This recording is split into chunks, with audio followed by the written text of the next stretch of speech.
Senior junior, বয়স অল্প বয়স বেশি, কম বেশি সবাই আছি।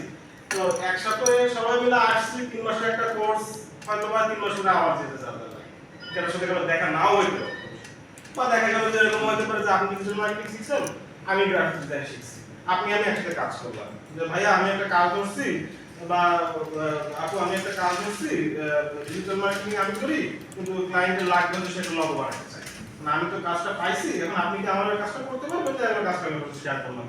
তো আপনি গ্রাফিক ডিজাইন করেন, তো আপনি এরকম একটা কাজ পাইছেন, ভিডিওটাকে বিল্ড করতে পারছেন যে তার একটা ফেসবুক পেজ মেইনটেইন করা লাগবে 1 সপ্তাহের জন্য বা 15 দিনের জন্য, সোশ্যাল মিডিয়া ম্যানেজার, সেরকম হচ্ছে আপনি আমাকে কাজ, এইভাবে আমাদের ভিতরে রিলেশন থাকতে পারে, কিন্তু দেখা নাও হইতে পারে। তো যাই হোক 3 মাসের জন্য আমরা আসছি সবাই মিলে, আর আমাদের মেন্টর স্যাররা আছেন, যতটুকু আমি দিন থেকে স্যাররা যথেষ্ট ফ্রি, সরব একটু চাপা হবে কিন্তু না স্যার এটা খারাপ কিছু বলি না, অনেক আমরা এত সরব চাপ হইতেই পারে, এত ফ্রি হইতেই পারে, তো উনি সিরিয়াস থাকে বেশি, তো এটারও দরকার আছে। সবাই যদি স্যার ফ্যান হয়ে যায়, ভয় পাওয়ার মতো একদম থাকার প্রয়োজন, আগে দেখলে আমরা আপনি আবার সিলেটে যান সেটা বলছি স্যার, মানে আপনি ফ্রি হইলেন, আরেকজন একটু সিরিয়াস থাকবেন, নাহলে পরে আবার আমরা বিগড়ে যেতে পারি।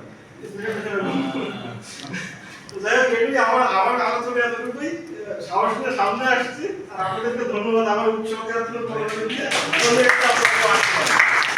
এবার কি ক্লিয়ার? ভাইয়ের প্রথমে এসে একটু আসলে আমার থেকে ভাইয়া বলছে মানে আমার ভালো লাগবে না। বুঝতে পারছি কি? তো এটা আপনাদের আমাদের মধ্যে এই যে